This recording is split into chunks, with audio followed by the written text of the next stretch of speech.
Good evening, everybody. My name is Katrina. I'm here to help. I do that by sharing my story through life. So my experiences and do's and don'ts can or may help somebody else in a similar situation. I believe that I have autism and I am in a line to get a professional opinion about that. So I am reading up all the material I can find, and I found a video that I will put in the description that made me realize that probably I'm going through a demasking, which is very draining energy wise, and also some burnout of that. And there's one other thing that was connected to autism, and that was gender dysphoria. And this is that you're not comfortable and have some suffering connected to how you're perceived or how you feel about your physical appearance. I like my physical appearance, so that's not the issue here. The issue is more of that I'm not a typical woman.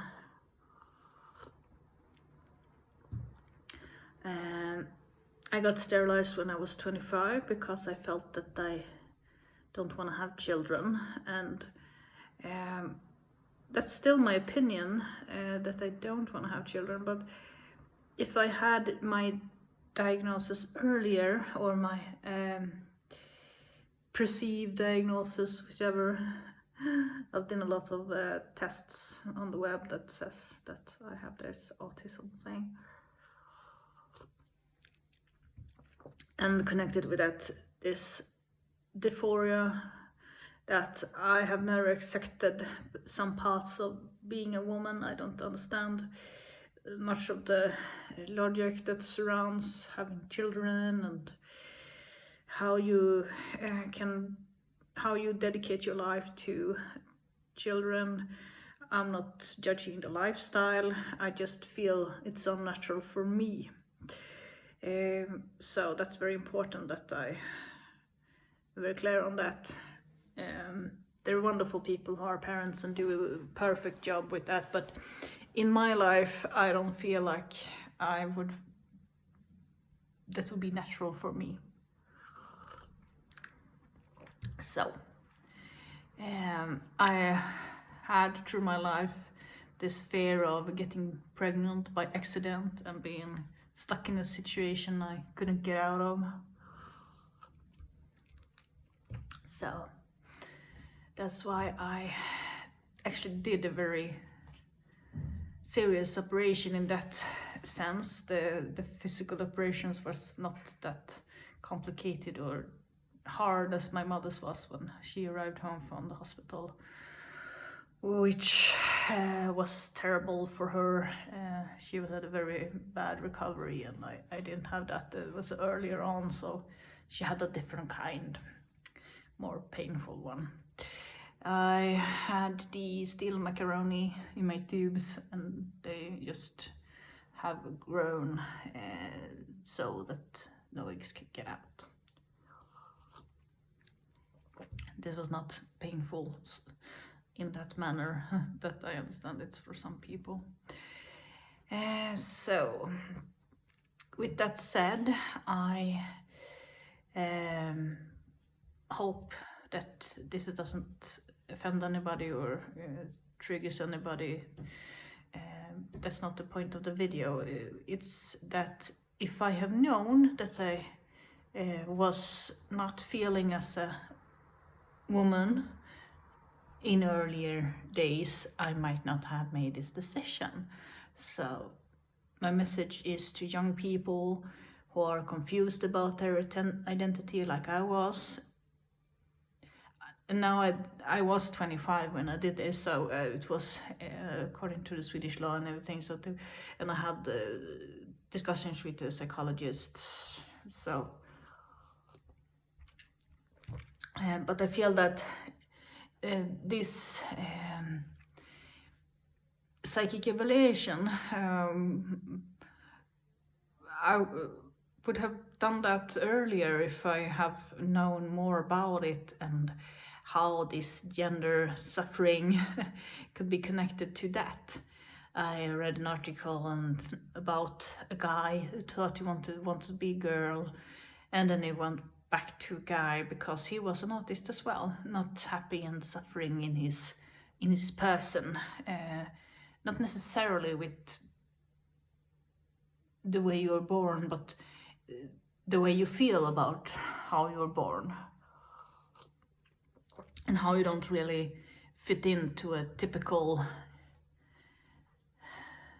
specimen of your sex, basically, of your gender. It's two different things. Your gender is a social term for how you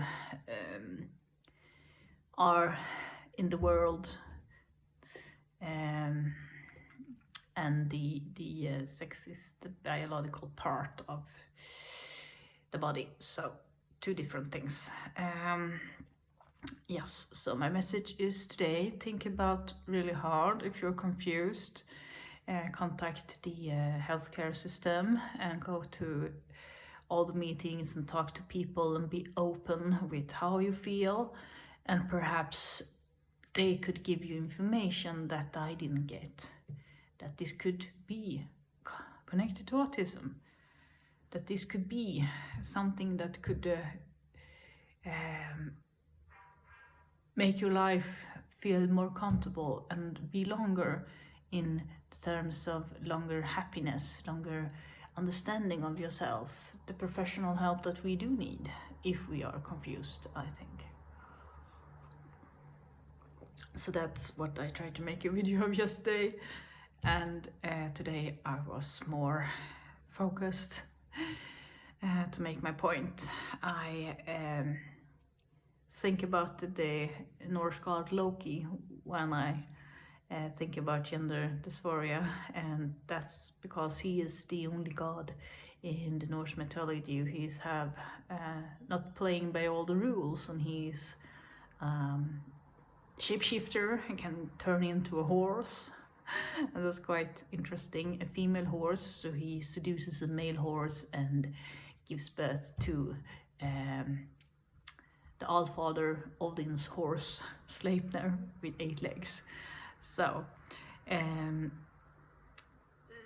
Loki is a half god, half giant, and he is gender fluid and also fluid in if he is a beast or a person, or and the parent of many interesting creatures. So with that said, it's a thought that we had different opinions about gender fluid people throughout history, and today it feels like it's opening up, but still it's have certain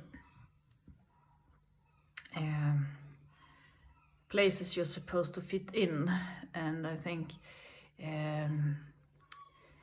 that is confusing for people like me. They're more fluid in what I feel different. I feel that I'm not thinking the same way as other women. I am not accepting that I have the ability to have children. I did have that before, but I cut it off. I didn't feel like that was a mistake. I still don't, but I feel that if you have informations about how the world could be for you earlier on, if you have that information, then you can make an educated choice about an informed choice about surgically adapting your body. So that's a thinker.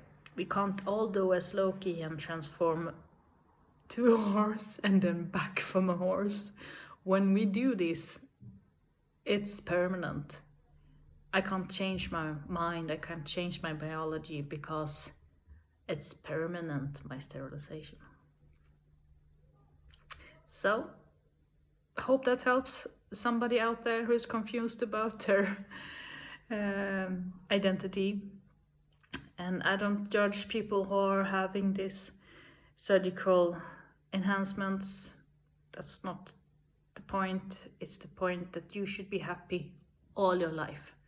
And you should think really hard, because we change over the course of our life. How we think, how we feel, how we act. All that changes. I'm not the same person as the person who cut my tubes. I'm still searching about who she is. But I hope this helps. So, that's the video for today. Like and subscribe. Have a good day. Bye.